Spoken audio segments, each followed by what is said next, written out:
because it went from the other day, it was like 80, 90 degrees out here, and now it's like 60, and like it dropped week to week. And now I'm like, I can't breathe. Yeah. One thing really interesting is I had hay fever in Britain, but I don't have it here. Interesting. Well, I can tell you this. It's allergy season in the Hudson Valley all the damn time. It must be different kind of pollen or something. I don't know what it is, but it's whenever there's like a severe temperature change. And the thing is, living in the valley, like I live at the bottom of the valley. Yeah. And it's like the weather's insane here. Like it'll be 90 degrees during the day, and at night it'll drop to 60. They say that eating raw local honey helps with allergies. I've done that before, and it does alleviate it a little bit. Okay. Yeah. I was wondering if that was true. Instead of allergies, I dislike them. All right, so I do want to get started because now we got a lot of people on. We have some really great announcements to make.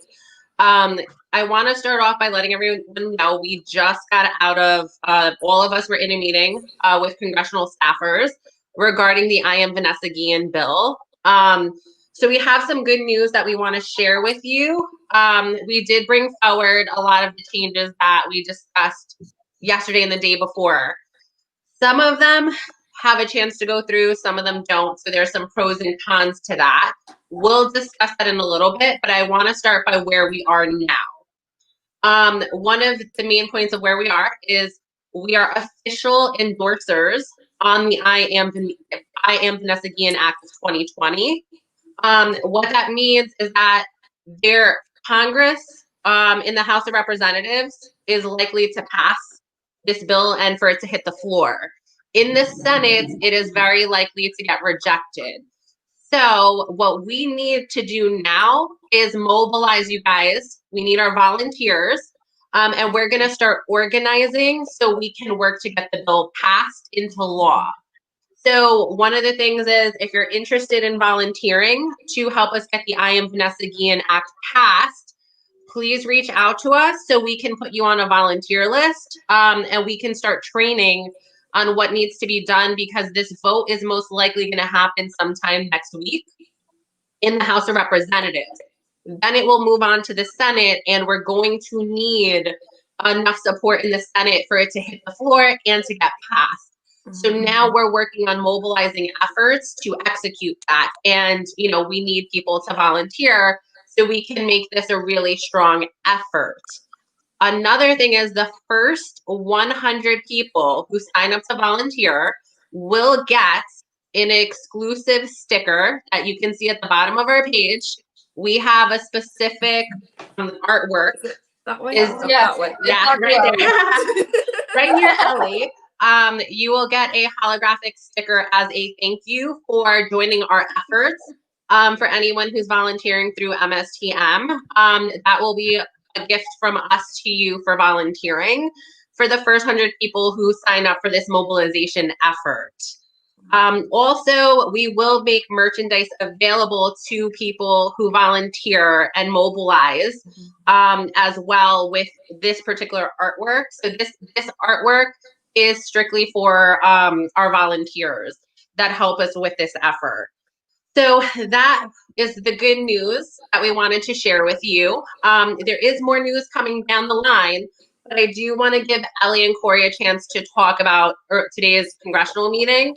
And we do have some pros and some cons. So Ellie and Corey, I'm going to turn it to you really quick so that way you can share what the experience was like and what your thoughts were on it. Who wants to go first? I'll go first. Firstly, if anyone ever needs like a model to hold things, hit me up. That was my audition. I mean, this was my first ever kind of meeting of that caliber, particularly in America. So that was very exciting. But it was a lot. It's a lot of responsibility when we're talking about this sort of thing. And particularly as a civilian, I'm well aware that I'm in that room talking on behalf of survivors. Yeah. Right. And so for me, I really try and strike that balance and talk from anecdotal evidence that I know. Right. Right. So I'm trying to talk from, right, I read that person's story, I read Chad's story and he said that, and I heard this podcast and that was said. And so it's kind of a constant thing for me, the entire conversation. It's very humbling for me, I think would be the word to use. Yes. I mean, you did an amazing job and you were definitely educated in the trends that occur. One of the points, so we had one point of contention with the bill that we're really trying to get them to edit before it goes to the floor. And the main point of contention is that the person who receives the report has a mandate to turn it over in 72 hours, within 72 hours, to an investigator. So it's just the language is so vague that it, in our position, it presents a loophole. Yeah. Sorry. Yeah. I said to them, the people we were talking to, I was like, hey, I think we really need the 72-hour barrier. Right. Because if, kind of these things aren't dealt with, you're dealing not only with like the trauma of the sexual assault, but then also the compounding trauma of retaliation discharges and hazing and XYZ and the next thing, and every other story that we hear and that we deal with as a community. And so I was like really trying to push that with them. And I know Janelle was as well. Yeah, well, because for me going through that experience, like the reason I went UA was because when I was trying to report, I got denied. And then when I got denied, I got hazed. I went through a total of 4 days of sleep deprivation, getting starved, getting physically hit, getting metal chairs thrown at me, getting molested. Like, it was just a shit show. And then I went UA after all of that happened. And the main point that we were discussing in the meeting today was like, if there's no 72-hour barrier here or our mandate, if someone who's in my shoes, this happens and then they go UA and they never got the opportunity to report, a formal investigation has never gone through for them. Now they're UA and now they're, looked at and frowned upon, and no one knows why they're UA or what even led to that.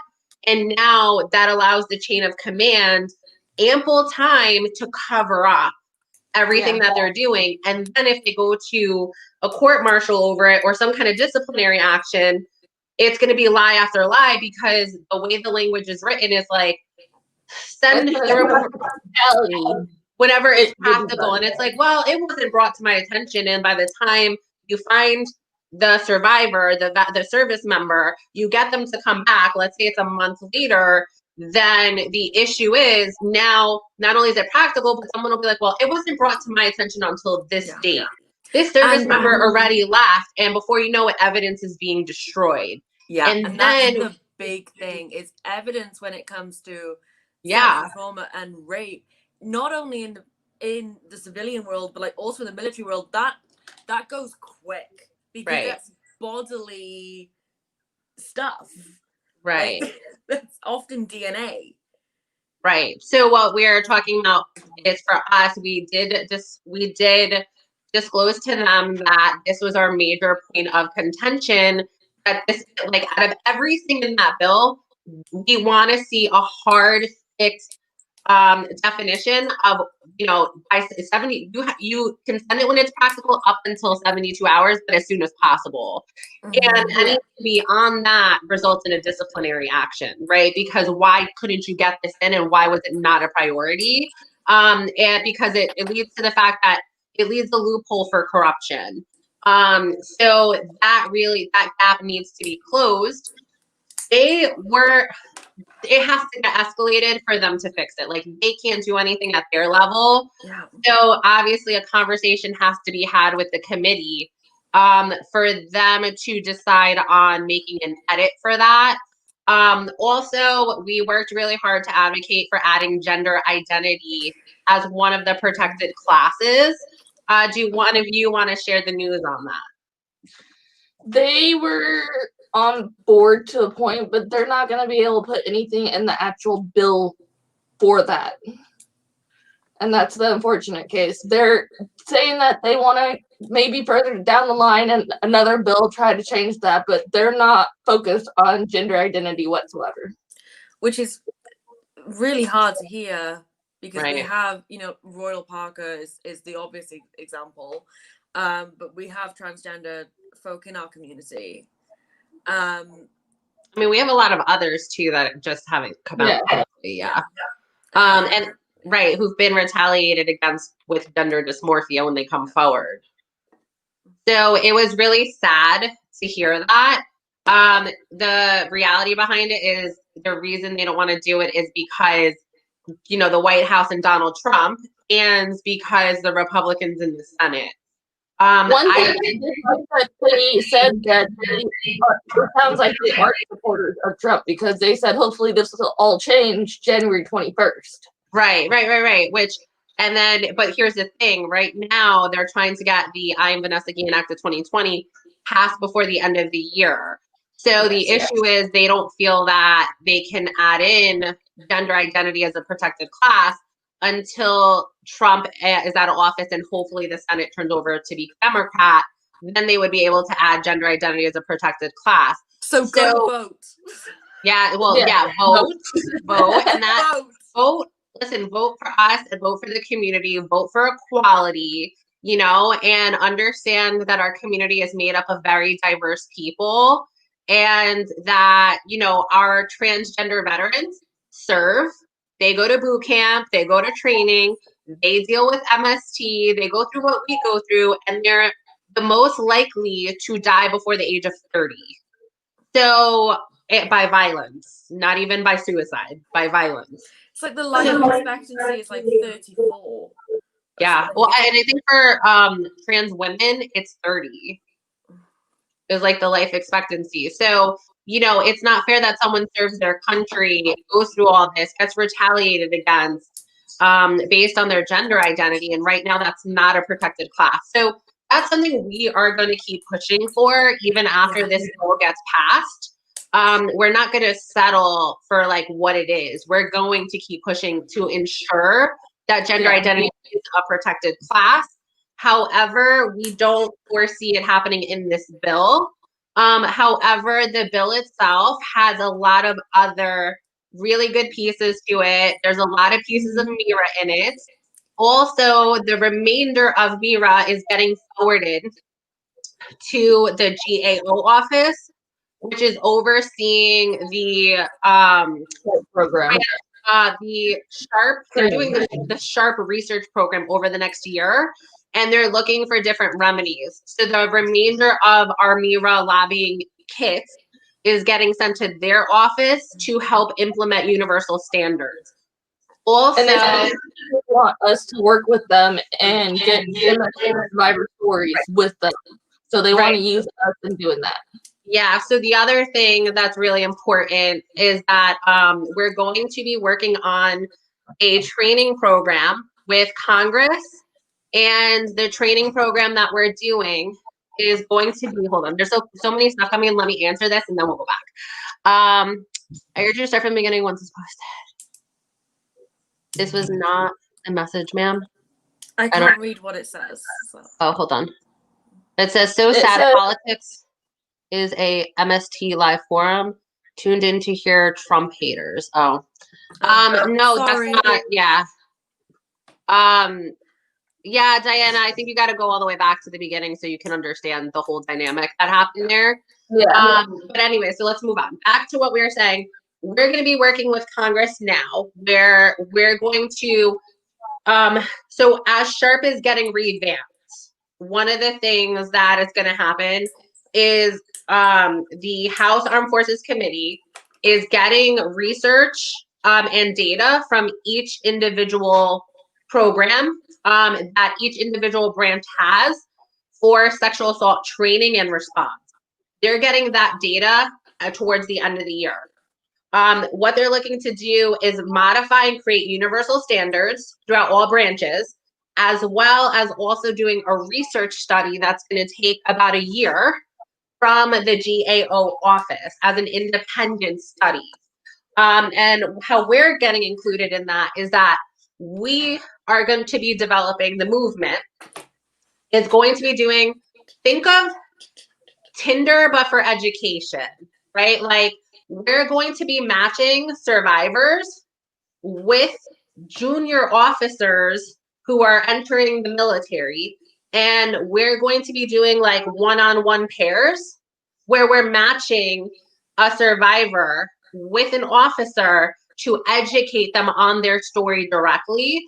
So what we're going to be doing while these research studies are going on is we're going to be building out our like MST matching program, and which is going to be for training and education purposes. So what we're going to be doing with survivors, if you're interested in becoming a part of this, you can volunteer for this as well. What's going to essentially happen is we're going to create a database like matching. And what'll happen is officers will be able to read your profile, see what your story is about, and they can also select multiple people. And you'll do like a video chat with them, and you'll educate them on your story. The idea is that this program is going to be ongoing. So you can stay in the program as long as you want. You can, be inactive if you don't want to do it anymore, and things like that. Hold on, let me see. Biggest problem with Sharp is NCOs using it as a tool to get promoted. Yeah, I understand what you're saying, but that's why we're going to be really involved in the training process. We did speak. That was one of the main points with Congress, because a lot of what they're looking for in the training program, we have within the movement. So we're looking to like really work to revamp the program. The remainder of the other pieces of MIRA are going to be part of the Sharp evaluation. And then we're going to be participating in the long term on the training program and matching the survivors as part of the training program. So there's a lot of really good stuff happening. I know, right? This is exciting. Yeah, we really pushed them in the call. Like, our community loves Sharp. Like, we hear this on a daily basis. We did do that. We were like, listen, there's nobody who know that like Sharp. We were like, there's nobody. Like, that just needs to go. We're like, that whole thing needs to get fixed. Yeah. So what's going to happen? Will family members be included? I mean, listen, for the matching program, we could totally do that. Like, Yeah. we're designing it. So we could do something where if we have family members that want to join, we can do that also, and we'll extend the matching program to that. You know, I think it's just as important to have family members in this program. You know, and community members, spouses, maybe children.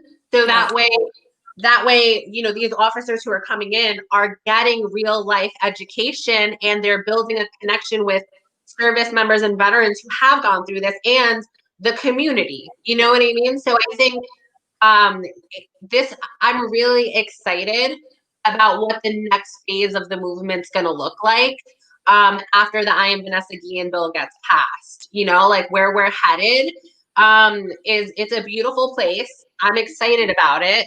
And I think it's going to be great for everyone.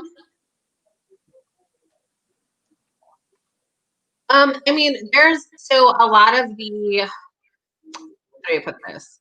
A lot of the disciplinary actions right now are subjective, even though we have clear-cut disciplinary actions that we suggested. The thing that's going to end up happening, though, is remember the study program, and the remainder of our MIRA legislation is getting geared towards that program. So where we are right now with things being subjective is probably going to change within the next 12 months. And right now for us, right now where we are in the short term is passing the Am Vanessa Guillen Act. That's where we are right now as a movement. And we're mobilizing for that, and we're getting volunteers for that. That is where we are now. Where we're going to be at the same time that we're doing that, we're going to start the development of our training matching program. And we're building that out over the next 12 months until the point that, SHARP is hopefully dissolved completely and some form of MIRA is erected in its place for the training purposes, for training and continuing ed. And hopefully what's going to happen as part of continuing ed is these video chats that you'll be doing with elected officials, with junior officers. So that is where we are now and where we're headed and how we're working to restructure the military for the long term. So that is kind of like where we are now. Let me just read this. This is a long one. Trauma Read it out. That what? So I just said read it out, but then you started reading it out. So Trauma informs cares responding to MST and domestic violence for all. God bless your work. Educate them all. Salutes. Love it. Stop allowing leadership to dismiss, deny, and destroy victims. Any leader who engages in violating victims needs to lose all their benefits. Leaders who violate victims are criminals. Prayers to all the victims and advocates. Salutes to your work. Eradicate the stigmas for victims and give them their voices back in a safe environment. I think that's really been, I don't know how long you follow the movement or not, but everything you're saying, we do that, right? We have a very uncensored platform. We allow, people to express themselves however they feel the most empowered. So I think a lot of what you're saying is like what we do in our community on a regular basis. In that aspect. As for, what we're focusing on is, our lobbying efforts, and we're going to be moving to a more education-focused movement and working with the military for the long term. And, big thank you to all of you for what you've done, for your contributions, for helping us to get here. And, like I said, short term, we're mobilizing. So we need to, we'll be sending out an email about key areas where we need mobilization and your help and your support to get the Am Vanessa Guillen Act passed. That's really the priority for right now and over the next few weeks. As we mentioned earlier, we signed on as official endorsers of the Am Vanessa Guillen Act. And, also the next step after that is we get that passed and we're going to be working on the training matching program. We'll come up with a name for it and stuff like that, but that's a work in progress. But we already got the commitment from Congress to do that. So we're going to start working on that. And then, SHARP, we'll see where SHARP heads. If we need to do more lobbying, we will. And in terms of transgender, gender identity as a protected class, that's something we're going to continue fighting for. We're not going to dump that fight. But in the meantime, the Am Vanessa Guillen bill is a step in the right direction. And if we need to fight to get it amended, we fight to get it amended. If we need another bill, we draft up another bill for that. You know what I mean? Some way, somehow, we will get that done, whether or not this bill does that. However, to pull out, not endorse this bill over, one or 2 points of contention isn't feasible when a lot of the bill does add good. So that's, a good step in the right direction. Right. It's definitely a step in the right direction. So picture it as like a jumping off point, and we can amend after. Right. So like our lobbying and our fight is going to keep going on until we eventually see all our demands met, whether that takes another year, whether it takes another 20 years. We're going to continue on our path, but also we're going to work to build really strong relationships with, the chains of command and members in the military. We're shifting more towards a partnership with the Department of Defense. That's what's going to happen after the Am Vanessa Guillen bill. And, we're inviting all of you to be a part of that. That's really what we would like. So what we will be doing in the next couple months is, if you are interested, we're going to, collect your information, and then we'll take the next steps of what we need to do. There's some more stuff coming in here. Survivors will need a way to report if the officer seems unlikely to take it serious. Unfortunately, that will happen. So the way the bill is structured is, you don't have to report directly to your chain of command. There's going to be certified individuals that will take confidential reporting, that will be licensed for that. Well, yeah, licensed or trained for it. I forgot which one they put in the bill for that, but that'll happen. So you don't have to worry about that. One step at a time, we will keep going. Yeah. I mean, that's really what we're trying to say, is that, like, before we get to the next steps of this, we got to get the bill passed. And that means we need to mobilize. And the thing is, we have to mobilize in key states right now. So because we're doing this mobilization in key states, there's some support stuff that we need to do. So that's where we are now, and that's what we're going to be working on even today. So just reach out and direct message us and let us know that you want to mobilize, and we'll see if we can pair you up based on like what we need. We will be sending out an email later today that recaps what we spoke about today, what we spoke about in our meeting, and where we're headed. Lastly, we are also working with the Graduate University for Methodist University with our research study that's coming out very soon. In our community, we also need volunteers for that. We're going to have research done for occupational therapy. The idea is Methodist University is studying how to create a unique therapeutic program to help people who've gone through sexual violence in the military, how to help them recover to the point that they can function in the workplace without feeling threatened. So this program that's coming out, they're in the final stages of their research, and now they're looking to study if their research works. So there is a questionnaire that's coming out that as soon as we get the IRB approval, we will be emailing out to the community as well. So if you want to participate in occupational therapy, that's something that, if you want to be part of the program, totally recommend it.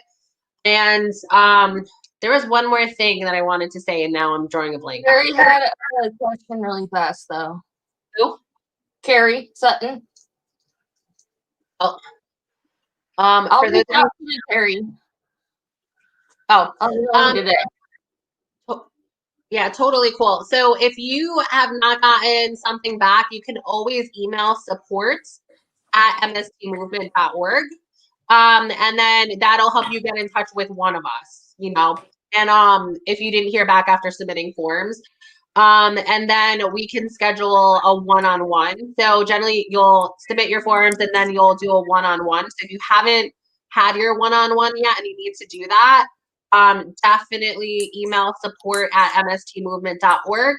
And, one of us will reach out to you to take the next steps. Yeah, we have a lot of forms. I'm so sorry if you haven't heard back from us. We're trying to simplify that process. It's just our schedules the whole summer have been crazy. So here's the thing, the way that like our bills were going and the lobbying was going in the direction, we didn't know how things were going to manifest. So we were just taking meetings. And then for us to like fully endorse and sign on to the Am Vanessa Guillen bill, obviously, we wanted to see certain policies in there. We had points of contention. So these meetings have been going on where like other smaller organizations and communities probably just signed on automatically without probably even looking or thinking about how the community is impacted.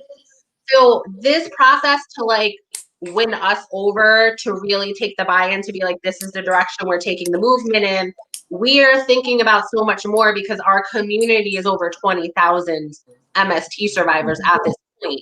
So we are the largest community or non-for-profit that serves MST survivors directly. And because of that, we have a much more diverse base. So like certain organizations might only have like female Marines in their MST community, and they have one branch or they have one gender. So like for them to not think about gender identity, they're going to sign on to the bill without even thinking about that. Where for us, we have such a large community that we're like, okay, like we have primarily the LGBTQIA community. These people are being protected, while like people who are homosexual are being protected, people who are transitioning are not. And like that's a point that we're gonna have a discussion about before signing on to something, right? And we have to think about all of that because we're serving such a large community, and we want to be representative of the people who are in our community. So it's taken us a longer time to come to a point where we're like, this is something that we agree with. The obstacles and the areas of contention that we don't agree with, we have a game plan for. And we're going to continue moving forward until we get true equality in the military. But in the meantime, we're going to work with what we have because the community is entitled to progress. This bill does create progress. It's a step in the right direction, and we will continue fighting for the more that needs to be done. And that includes working with all of you. Going to DC, we decided to move back because we took lobbying meetings electronically, remotely. That's how we got to this point. So we're still planning an in-person DC trip, but we postponed the date because we wanted to get our lobbying efforts done, and we couldn't lobby in DC when nobody was there because of COVID. Everyone's working from home. Yeah, we would have just been stood outside empty buildings. Right. And we were way more effective, and we took way more meetings remotely than we were ever going to do being in DC. I think the beginning of summer till now, like I myself has taken like 30 meetings with different members of Congress and their staffers. So it was a lot of work to get here, but that wasn't going to happen in DC this year because of COVID. Mm-hmm. Yeah. So, right. We made that clear. We made that clear that we want legislation that entitles progress for everyone. Hold on. Just for you, Ellie, it says Jessica Nichols says we want progressive legislation. So yes, we do, Jessica. Yeah. So, we made that clear in our meetings, and, listen, progress is not a straight road. Obviously, we're going to fight for as much as we can to get it done now. But even the areas that we don't get done now, it's okay. We're going to keep fighting until we get it. And we're going to keep fighting until we get everything we want. And this just means we have more work to do. So it's okay. We're going to take the steps that entitle progress. And this is the direction that we're going in. Mm-hmm. So that's kind of where we are now. Keep the spirits, ladies. Hugs. Aw, thank you. Oh, I love hugs. Follow up email. We will be in contact. Yeah. Yep. And that's where we're at. Baby steps, right? That's all we can really do for where we are. Is there anything I missed that we need to cover? Not that I can think of. What was the name of the person who didn't get the email? Carrie Sutton. She just emailed us. Okay. Yes. Yeah. We'll take care of it. Yeah, so we got that done. I think we touched all the points that we needed to touch. Mm-hmm. And other than that, we just need to send out a follow-up email, right? Yes. Oh, did you want to tell them how many have already co-sponsored the bill? Or co-signed? No, because the thing is, the work we have to do is getting other people to co-sponsor. So we'll work on that, but later today, we have to do our the remaining co-sponsor strategy. So let's do that first, and then we'll work on mobilizing, and then we'll talk about that later. Okay. I just don't want to overburden people with all this information, and I think we just have to work on the next steps. Yeah. Okay. Yeah, so that part we'll do.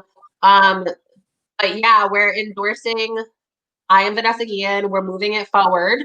We need all of your support to do that. And on top of that, we need to mobilize. The first 100 people who sign up to volunteer for the I Am Vanessa Guillen Act will be getting those special stickers that are by Ellie.